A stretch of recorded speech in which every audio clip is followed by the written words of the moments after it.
It's finally here, my friends. The time has come on Amity Tracks for Psychedelic Week.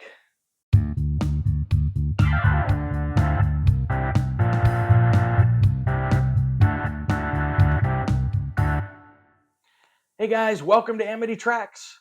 It's time for Psychedelic Week. This is a long time coming. When we first started this channel, this was going to be like one of the first episodes or first weeks or whatever. I even recorded one, just was never satisfied with it, kept putting it off. We've been here for like a year now. I think it's time. I think we're finally ready for Psychedelic Week. And we spare no expense.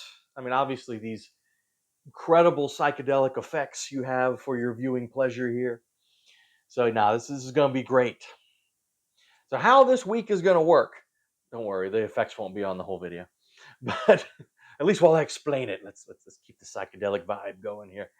How this week will work. As a countdown, I have picked 31. Why 31 and not, well, because it's just weird. Also, I couldn't cut one, so 31. My top 31 psychedelic albums. Now, a couple of rules here, some arbitrary, some make sense. We are sticking with the classic era only. So, 1966 to about 70, 71. It's not an exact, cutoff, but that first era. Now, there have been some fine, kind of new psychedelic stuff, stuff in the 80s. I mean, all, that psychedelic music as a thing, lives on. But I'm restricting myself to that first classic era. It's the one we're most familiar with, the one I'm most familiar with, so I feel the most comfortable talking about. What else? Yeah, one album per artist. So I'm just picking the most psychedelic, maybe not necessarily the best album from that artist, but the most psychedelic album from that artist. And it's just gives us a chance to talk about a lot more stuff. If I didn't have a limit on that, you'd probably see 4 or 5 albums from several of these artists, and that would be kind of boring and repetitive. So that's just the rule. One just ultimate example from each artist. And we're going to divide it up into 2 videos. That's why it's Psychedelic Week. So today I'm just kind of laying the groundwork, and then we're going to do numbers. Let me see, looking at my list here, number 31 through 16. And then the next episode, we'll do 15 to number 1. All right. So it's kind of this 2 episodes of a psychedelic countdown. First thing, we need to look at definition real quick. What is psychedelic music?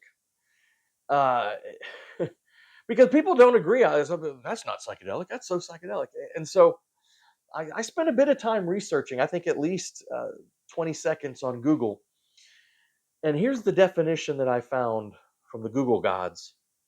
Psychedelic rock, also called psychedelia, is a style of rock music that materialized in the late 1960s that was influenced by and intended to enhance the experience of taking hallucinogenic drugs such as LSD.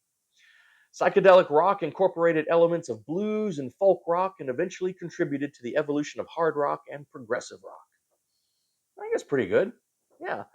And it went on to say a lot of the psychedelic music has kind of these 4 elements: sound effects. It says includes trippy studio effects, reverb, phasing, distortion, reverse sound. Also, a lot of sounds, kind of outside of traditional musical instruments. Inventive use of instruments, electric guitars with feedback and the wah pedal is an example. Bringing in Indian instruments, I guess early example bringing in some world music elements like the sitar and the tambura and all that kind of stuff. The mellotron, right? Improvisation is often a big element to that. And abstract lyrics, surreal abstract lyrics that may allude to hallucinogenic drug use. Now, you can have psychedelic that doesn't have every one of those elements, right? I mean, you can see a mixture of stuff here. My methodology, real quick. I came up with a very complex psychedelic mathematical formula. what I call getting to the psychedelic quotient. Now, I also kind of looked at some other psychedelic lists online after I made my own, just curious what other people had picked. And I found this other article that had like the exact same breakdown, even using the same term, psychedelic quotient, and had the same formula. I promise that article and myself each came up with this independently. I guess it's just kind of a good way to look at it. But anyway, the psychedelic quotient is two things: how psychedelic is it, and how much I really like it. So there's a 10-point scale, 0 to 5 as the psychedelic, score, and then 0 to 5 how much I liked it, combined them, and so came up with a score, with 10 being the most psychedelic and the most awesome, according to me. Okay, obviously this is opinion, arbitrary, etc. All right, sorry for the introduction, but I had to explain all that. Let's get to the psychedelic records. Okay. Oh, you know what?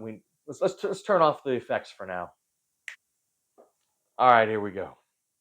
At number 31, I have a guy who I think is fairly underrated, although a lot of people really do appreciate him and like him. He's a lot of his, not all of it, but a lot of his material, I guess, could be categorized as somewhat psychedelic, sort of on the folkish side of psychedelic music. Talking about Donovan. And the record I picked was from 1966, so kind of the very beginning of the psychedelic era, really. Um, Sunshine Superman obviously has that song on there. The Trip, Guinevere. There's a beautiful, beautiful stuff. Of course, for me, the highlight here is Season of the Witch. I think that song is so awesome. Man, just that that guitar riff in there, the way he delivers it, just kind of languid and trippy. So yeah, Donovan, Sunshine Superman. I have it number 31. Now number 30 is a 5-star record as far as how awesome it was. The reason it's not higher is, honestly, I don't think it has a huge psychedelic quotient to it. It's almost kind of like psychedelic adjacent, like this, well, Janis Joplin and Big Brother and the Holding Company were definitely part of that scene. But I think when you listen to this record, it's pretty straightforward, kind of like a lot of blues rock, and definitely some improvisation in there. But not a ton of psychedelic effects. Honestly, probably the most psychedelic thing about it, maybe the album art, done by R. Crumb, right?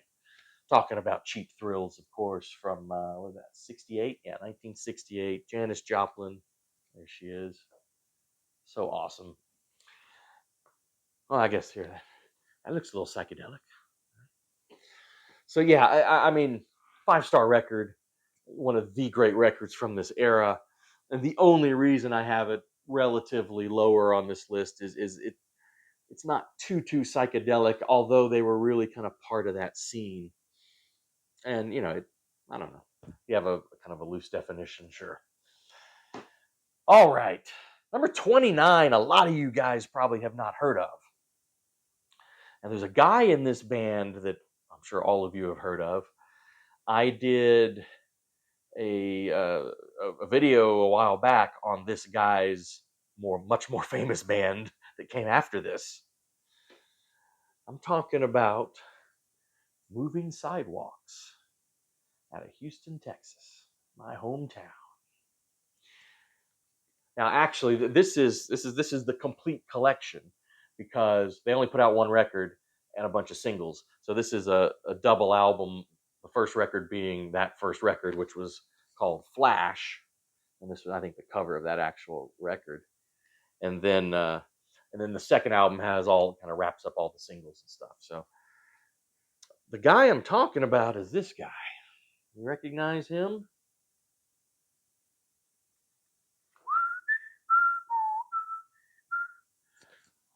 That's Billy Gibbons of ZZ Top. This was his first band, the Moving Sidewalks, and they were definitely psychedelic. They actually made a name for themselves around the country. They opened up for Jimi Hendrix. and none other than Jimi Hendrix. And there's a kind of a real famous interview he did where he talks about Billy Gibbons, and he says, there's this new young guitar player that is like the most impressive guy I see out there, and he's talking about Billy Gibbons. Pretty high praise, right? Here's that's cool. There they are with Jimmy here on the inside. So anyway, Billy Gibbons and Moving Sidewalks out of Houston, Texas. Very psychedelic. I think this is fantastic. The album Flash came out in 1968. Yeah, man, it's like real psychedelic, but also boogies. As you might imagine. Because what ZZ Top eventually sounded like. But You Make Me Shake. I mean, just look at the song titles: Pluto, September 31st, Crimson Witch, Eclipse, followed by Reclipse. Flashback is the first title. Anyway, I think it's great. If you can get this collection, it's great because some of these other like non LP singles, like 99th Floor, are really good too. Yeah, it's kind of a one stop. Little Texas psychedelic stuff for you. Number 28 is from the Beach Boys. Talking about Smiley Smile. Now, most of you probably know a little bit about the Beach Boys. This came in the wake, of course, of the failed Smile sessions. Probably the most legendary lost album ever of all time. And that kind of fell apart, and this came out in its wake. Smiley Smile is not Smile. It's real loose, real whimsical, and a lot of fun. And yeah, I think quite a bit psychedelic. Now there are two songs on here that came straight out of the Smile sessions. As most of you know, a lot of the material that they were working on from Smile sort of trickled out on the next 4 or 5 records after that. There are two here. Well, Good Vibrations, of course, which had been released as a single, shows up on here, and Good Vibrations was intended for Smile. How complex and genius that is. And Heroes and Villains is the other one. The rest of these are a lot more kind of whimsical and just, yeah, but a lot of fun. I've mentioned this before in a different video, but the song Vegetables features none other than Paul McCartney playing the celery. Listen to that song, you'll hear someone crunching on celery. The song is called Vegetables. It's about vegetables. You should eat your vegetables. And you'll hear someone rhythmically, very rhythmically. That's Paul McCartney playing the celery. All right. Remember the psychedelic element of sounds outside of traditional instruments? You don't hear celery played on too many albums.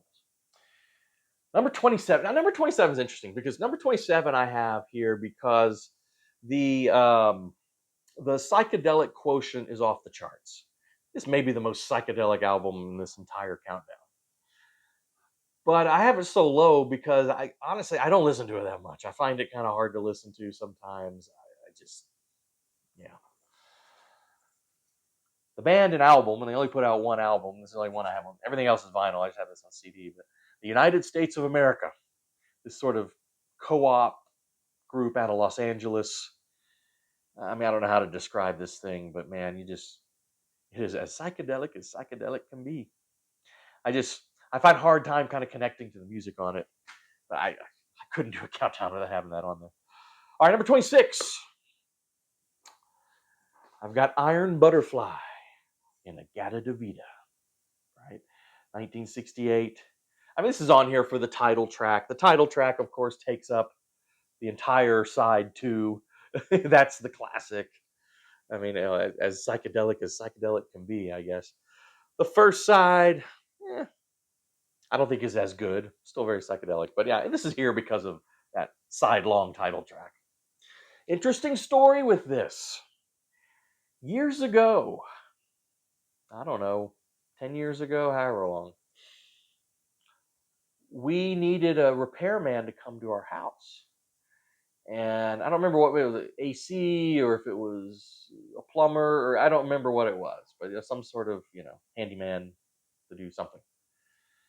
So we booked one. He came. I wasn't there. My wife was home. He came, and he came in and saw my records. I was like, "Oh, your husband's really into music, huh?" And she said, "Yeah." And he said, "Well, has he or you ever heard of Iron Butterfly?" And of course, my wife hadn't, no clue. But she's like, "No." She's like, "Well, I was in Iron Butterfly." He said he was the drummer, and he even mentioned this record. So, um, I don't know if it was Ron Bushy. I don't know. He claimed to have been the drummer. I think he said on this record. I don't know. I wish I was home. Would have been. I would have loved to talk to the guy. Anyway, that's my story. I have no idea if he was speaking the truth or whether he was high or what. I don't know if it really was, but it seems like an odd thing to bring up just out of the blue if it's not true. you know, a handyman saying, I was an Iron Butterfly. All right, it's my Iron Butterfly story. Number 25 is a record that long had a terrible reputation. Now it's kind of swung the other way, and now there are people who like call it a masterpiece. I believe the truth is somewhere in between. I think it's got some, maybe half of it is great. Talking about the Rolling Stones and their Satanic Majesty's Request from 1967. Anyone ever done the maze? The psychedelic album art, right? Yeah, this was kind of their response to Sergeant Pepper. It was sort of laughed off at the time. They never really went back to this type of sound again. But this record has really gathered a lot of fans over the years. I'm one of them. I don't go overboard and say it's a masterpiece or anything. I think there's some excessive stuff. The sing this all together and then the 8-minute reprise of that is, I think, a waste of space on there. But some of the great songs on here. Citadel is one of those great Stones deep cuts that you never hear. 2000 Man, I think, is fantastic. She's a Rainbow. That's probably the most famous song on here. You've seen that in some car commercials and stuff. But to me, their psychedelic masterpiece is 2000 Light Years from Home. It is creepy. It's ominous. It's groovy, and it's psychedelic. So there you go. All right. Number 24 is the only one on this list that's a compilation. Everything else is by a particular artist, but you couldn't not have this on here. I mean, hell, the album art alone, right?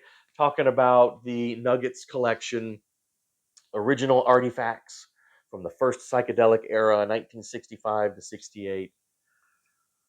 Double album in its original form, lovingly assembled by Lenny Kaye. This this is, I mean, everyone needs to have this. But a bunch of you guys, I'm sure, do. It's an essential thing. It's one of those first great comps, that brings together kind of thematically a lot of different artists. It's as much kind of 60s garage rock as it is psychedelic, but there's a lot of psychedelic stuff on here, so it fits, and it's just really necessary in any collection. Now, this is one of those times where I'm going to suggest going to the CDs, because that's a double album. But Rhino, God bless Rhino. Rhino put together a deluxe CD box set of Nuggets. 4 CDs. The first CD is the original album. So there it is. But then 3 additional discs of just more of the same. And stuff that's on these 3 additional discs are just as good as what's on the original. I mean, this is actually the first. Uh, I bought the CD box set first, so I was introduced to Nuggets through this. Then, of course, went and wanted a nice vinyl version of the original, how it was originally put together. I think Rhino's put. I have it. Rhino's put out a Nuggets 2, with 4 more discs of the same stuff, and they put out like psychedelic comps of 80s psychedelic music, and Nuggets, or Rhino with the Nuggets name, has just done great. And they also put, which I just have it on burned CD because I burned it from a friend who had it, but a San Francisco psychedelic set, 4 discs, was just focuses on San Francisco stuff. I have that. Yeah, it's just great. But I mean, you start with the original, right? The Nuggets collection. Okay, moving right along here. Number 23 is a group that we have covered on this channel. We had an episode on them. But Traffic, Mr. Fantasy, or the original title in the US was Heaven is in Your Mind. But later reissues, which is what this one is, they renamed it Mr. Fantasy. As we talked about in that video, this is one of those records where the UK version is a bit different than the US version, but I kind of go with the US personally. But yeah, awesome with just Steve Winwood, obviously, and Dave Mason, I think, working together beautifully.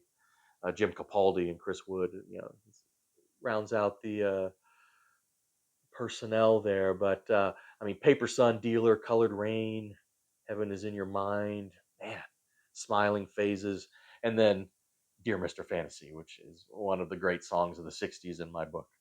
But yeah, awesome. Traffic would kind of evolve and get into more sort of jazz fusion type stuff a bit later, but this one and then the next, their second record, Traffic, definitely kind of in the psychedelic realm, kind of pastoral psychedelic. All right, number 22. Did a video on this guy too, and featured this record. Steve Miller Band, Sailor. Now, I could have gone with the debut, Children of the Future, or I could have gone with Brave New World that came right after this, which I think is a slightly better record, but less psychedelic. And we're trying to focus on psychedelic stuff, so kind of get in the middle here with Sailor, their second record. I love Song for Our Ancestors. It's real psychedelic. And I love how it just sort of kind of patiently unfolds with some of these sound effects, and it really puts you in the mood. Living in the USA was great. Quicksilver Girl, such a beautiful song.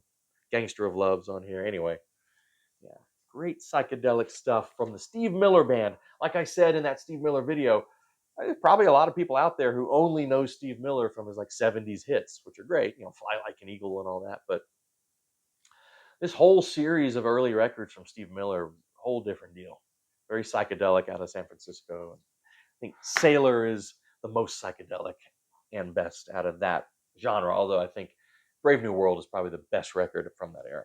Anyway, number 21 is a must. I guess you would categorize this as Baroque pop psychedelic. But of course, the Zombies, Odyssey, and Oracle. I mean, I don't know what to say about that, but Time of the Season is a song everyone knows. But this whole thing is just brilliant, and like I said, I think maybe one of the best examples of that sort of Baroque pop, which definitely has psychedelic tinges to it. I really like this record. There are a lot of people who love it a lot more than I do, but that's not to say I don't love it. But who just are obsessed with this record. I think it's pretty awesome and amazing. Okay, number 20. Gonna go with another great San Francisco band, Quicksilver Messenger Service. Now, a lot of people might think I'd go with Happy Trails. I'm gonna be honest with you. Maybe it's more psychedelic. To me, it kind of meanders too much. Sorry, I'm picking the debut, Quicksilver Messenger Service from 1968. John Cipollina on the guitar, just amazing. Great improvisational stuff on here. Um, oh, The Fool, yeah, like 12-minute improvisation. It's so great. Pride of Man.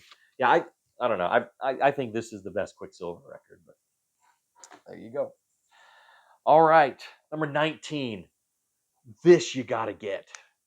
Man, I talked a lot about this in the 1968 countdown way back when because I love this record. Talking about Dr. John, Dr. John the Night Tripper, Gree. First of all, just that album art is so awesome. Ooh, look at that there.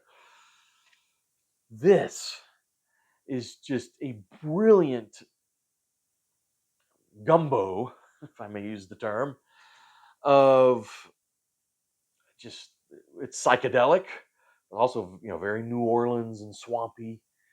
Louisiana, kind of invokes, a lot of kind of the voodoo and the priestesses and all that, and just like the song titles, Gree Gumbo Ya Ya, Dance Kalinda Da Boom, Mama Roo, Dance Fabro, Croaker Court Bouillon, Jump Sturdy, and then of course I Walk on Gilded Splinters, which is just you must get this, you must. What do we categorize that as? Sort of voodoo psychedelic, I guess. I don't know. All right, three more, and we'll wrap this episode up. Got to have the Birds. Going with Fifth Dimension from 1966. And maybe could have gone with Younger Than Yesterday, but I think this is probably the most psychedelic here.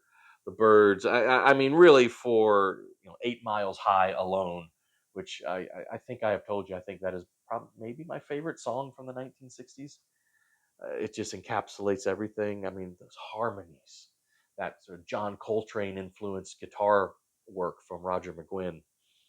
One of the final gifts of from Gene Clark before he left the band was 8 Miles High. God, but there's other great stuff on here. John Riley is beautiful. Their cover of John Riley. 5D, Fifth Dimension, Mr. Spaceman, What's Happening? Question mark, exclamation mark, question mark, exclamation mark. I think that's one of David Crosby's numbers. But yeah, Birds. Number 17. Gotta have some Doors. Gotta have some Doors. Question is which one? I mean, could go with the debut, could go with Waiting on the Sun, but no. Going with the one in between. Strange Days. Love the Circus Freaks on the album cover. This is their second record. Really, to me, a companion piece to the debut.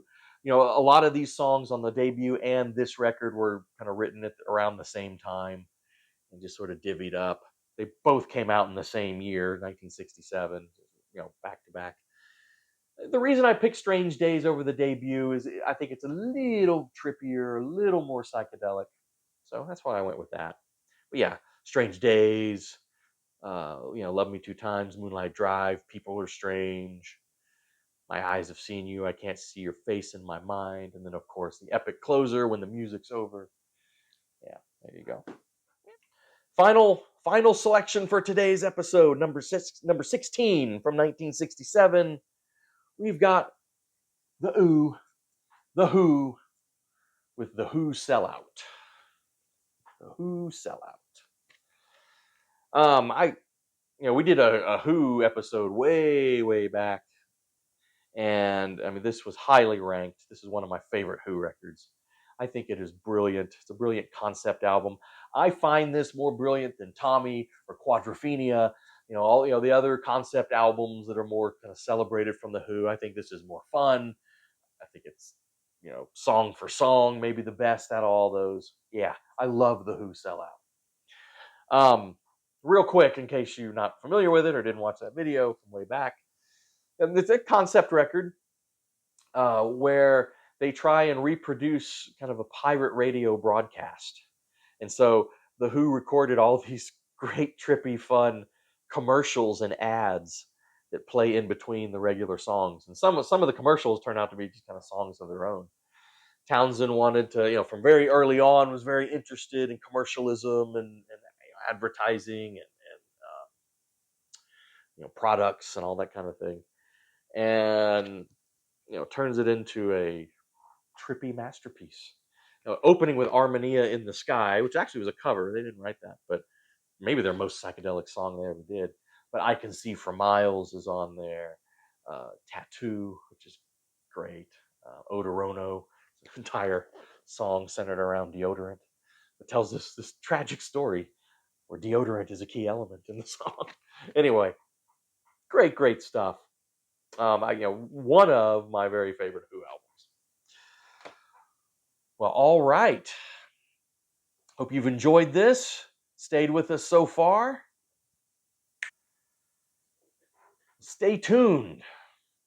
Next episode, we will wrap up Psychedelic Week, continue this countdown with number 15 to number 1. Please do subscribe to the channel. We really appreciate it. Hit the bell for notifications, like the videos, all that great stuff. And we'll have a groovy time next episode. We'll see you later.